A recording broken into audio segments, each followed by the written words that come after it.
안녕하세요. 이상원입니다. 오늘도 취업 준비생들을 위해서 이런저런 얘기를 한번 해보도록 하겠습니다. 지금이 1월이니까 2월 달에 졸업을 앞두신 분들은 이제 슬슬 취업 준비를 시작을 하실 거고요. 아니면은 작년 초나 아니면 중순에 졸업을 하신 분들은 아직까지 이제 취업이 안 돼서 굉장히 좀 이제 마음의 스트레스를 많이 받고, 또 어떤 분들은 자존감이 바닥이다, 이런 말씀을 하시는 분들도 봤습니다. 자, 자존감이 떨어지는 경우 자기 존중감이라고 얘기를 하죠. 자존감 떨어지면 안 되죠. 근데 떨어질 수 있어요. 저도 자존감이 떨어지는 경험을 했습니다만은, 자존감이 떨어지는 경우가 사실 살면서 그렇게 뭐 많지는 않습니다. 언제 자존감이 떨어지냐라고 한다면은, 제 경험상으로는 타인이 나에 대한 총체적인 평가를 했는데 그 평가 결과가 별로 안 좋게 나왔고, 그 안 좋은 결과의 원인이 내가 어떻게 할 수 없는 것들이에요. 그런 경우. 그런 경우에 좀 자존감이 많이 떨어진다고 저는 생각을 합니다. 그러니까 총체적인 평가라고 하는 것은 왜 일어나냐면은, 평가자가 이런 거죠. 지금 어떤 조직이나 어떤 사람이 나를 평가를 합니다. 평가를 하고, 이게 나예요. 근데 이 사람이 나에 대해서 한 평가의 결과가 이 사람의 이익에 어떤 영향을 줘. 그죠? 그러면 어떻게 돼요? 이 사람이 굉장히 엄정하고 깐깐한 잣대를 들이밀면서 평가를 하게 되겠죠. 그런데 그 평가 결과가 그닥 좋지 않아. 웬만하면 좋지 않게 나와요. 왜냐하면 총체적으로 어떤 사람들을 굉장히 깐깐하게 평가를 하니까. 그리고 그 결과가 지금 보면은 내가 뭘 잘못해서, 아니면 나의 어떤 고칠 수 있는 부분이 부족해서 나온 결과라기보다는, 내가 어찌할 수 없는, 예를 들면은 나의 뭐 외모라든지 나의 집안이라든지 나의 현재 경제 상태라든지 이런 것들, 이런 것들로 해가지고 안 좋은 평가가 나왔을 때, 나는 안 되나 보다, 자, 이런 식으로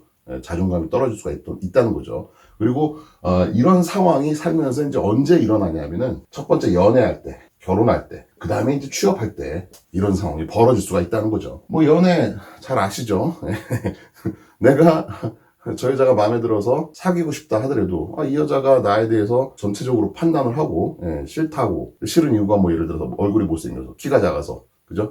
이거 내가 고칠 수 없잖아요. 이런 경우에 이제 자존감이 무너질 수가 있고요. 결혼도 마찬가지죠. 남녀 사이에서는 어느 정도 그래도 서로 좋아하는 마음이 생겼어요. 결혼을 하고 싶은데 상대방 부모님이 나에 대해서 엄격한 평가를 내려요.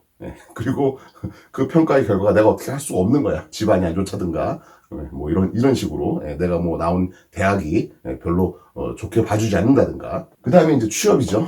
취업. 그러니까 요거 살면서 이제 요때 이제 자존감 떨어지는 것만 잘 조심하면 돼요. 평소에는 타인이 나에 대해서 엄격한 잣대를 들이밀면서 평가를 할 일이 그렇게 많지는 않습니다. 그죠? 그러니까 요때를 여러분들이 잘 조심을 하시면 되고요. 저 같은 경우는 이거 괜찮았어요.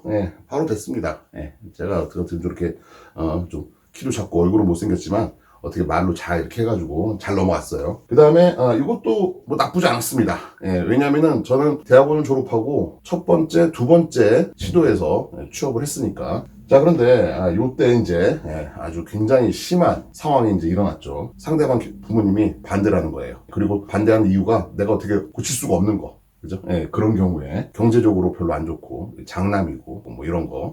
그래서 이때 굉장히 힘들었죠. 그리고 사실 취업도 대학원을 졸업하고 바로 회사를 들어갈 때는 어렵지 않게 들어갈 수 있었는데, 중간에 이제 뭐 다른 회사로 옮기거나 이제 이러면서 제가 한 4번 정도의 조직에 속하지 않은 상태에서 취업 구직 활동을 한 적이 있었습니다. 취업한 회사가 망했다든가 아니면은 잘렸다든가, 아니면은 제가 열받아가지고 때려치고 나왔다든가.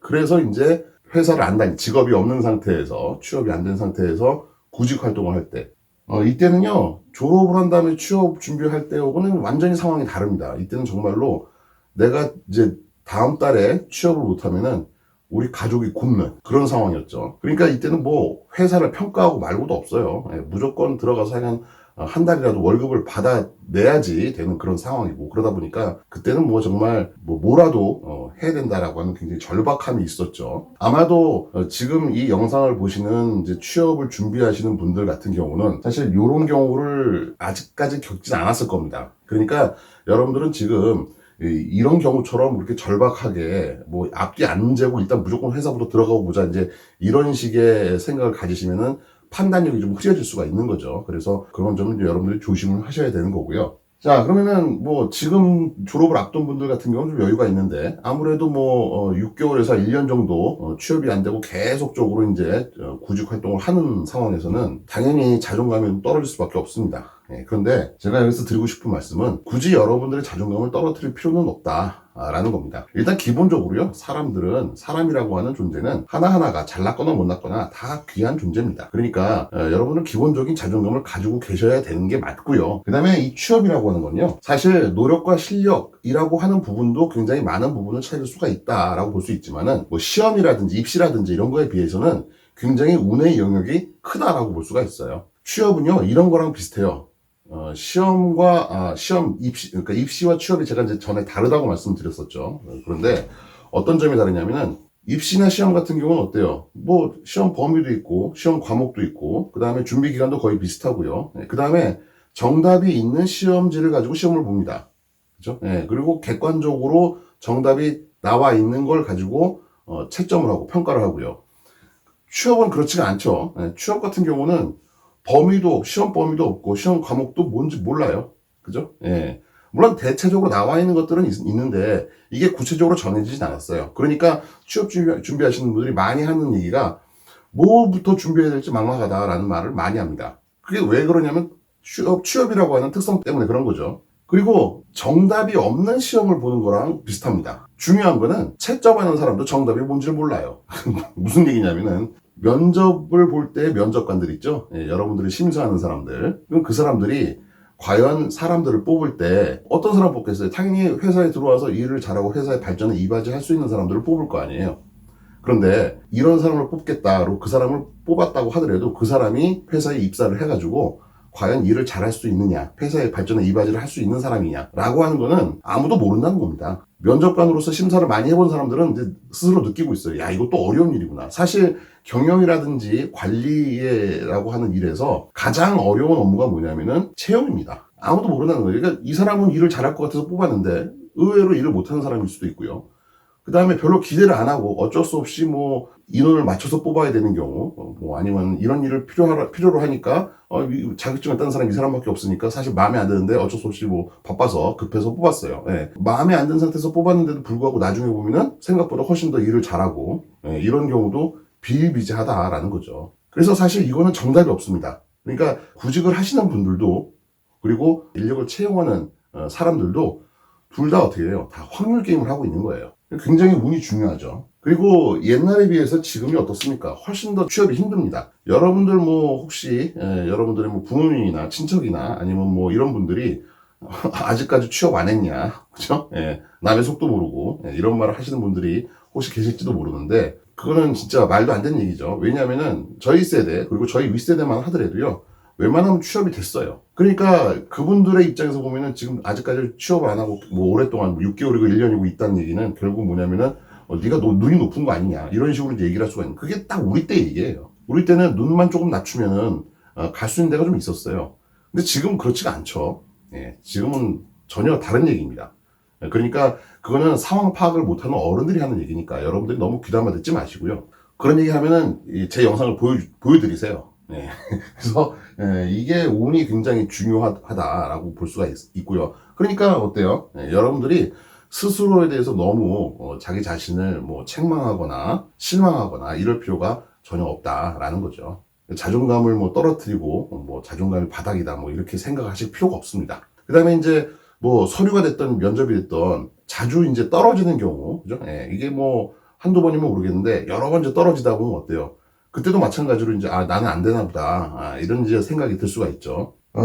떨어진 다음에도 물론 뭐 실망할 수 있습니다. 실망은 뭐 한 30분에서 1시간 정도는 하시고요. 그 이후에는 여러분들이 뭘 하시냐면은 이 낙방의 원인을 파악을 하셔야 됩니다. 이거는 뭐 혼자 할 수도 있고요. 사실 혼자 하게 되면 어떻게 돼요? 이게 제대로 된 원인 파악이 안 될 수도 있습니다. 그러니까 아는 사람들이 뭐 같이 지원을 했는데 어떤 사람 붙고 어떤 사람 떨어졌다. 그러면은 붙은 사람은 나랑 뭐가 다른지를 살펴본다든가, 아니면 뭐 그렇지 않은 경우는 사실 알 방법이 없죠. 그러면 뭐 이제 다른 사람들의 상황을 내 경우랑 좀 비교를 해본다든가, 나를 떨어뜨린 회사에다 연락을 해가지고 왜 나를 떨어뜨렸는지 그 원인을 알려달라라고 할 수도 있어요. 뭐 이미 떨어진 회사인데 뭐가 무서워, 그죠? 그러니까 뭐 그렇게도 할 수 있습니다. 그래서 낙방의 원인을 알았는데 그 원인이 내가 바꿀 수 있는 것이다 라고 한다면 당연히 개선을 시켜야죠. 원인을 알고 거기에 따라서 개선을 시켜야 됩니다. 사실 이게 말은 쉽지 굉장히 어려운 거라는 거 알고 있어요. 그 다음에 자기만의 어떤 장점이 있는지를 장점을 한번 생각을 해보시는 것도 제가 좀 추천을 드립니다. 어차피 비슷비슷한 스펙을 가진 사람들 중에 한 명을 뽑는 거거든요. 그러면은 거기서 뭔가 심사관들의 눈에 들만한 어떤 뭔가 요소가 좀 있는 것이 좋겠죠. 그래서 뭐 어떤 분들은 교육을 열심히 들으러 다니시는 분들도 계시고 어떤 분들은 뭐 자기 어떤 특정한 경험을 굉장히 어필을 하는 분들도 계시고요. 이게 심사관들도 사람이다 보니까 면접을 봤는데 거기 지원한 사람이 어쩌다가 뭐 자기랑 뭐 비슷한 어떤 동질감을 느끼는 경우도 있고요. 아니면 자기 옛날 모습을 보는 경우도 있어요. 그러면은 아무래도 좀 더 점수가 후하게 나가는 경우도 있을 수가 있습니다.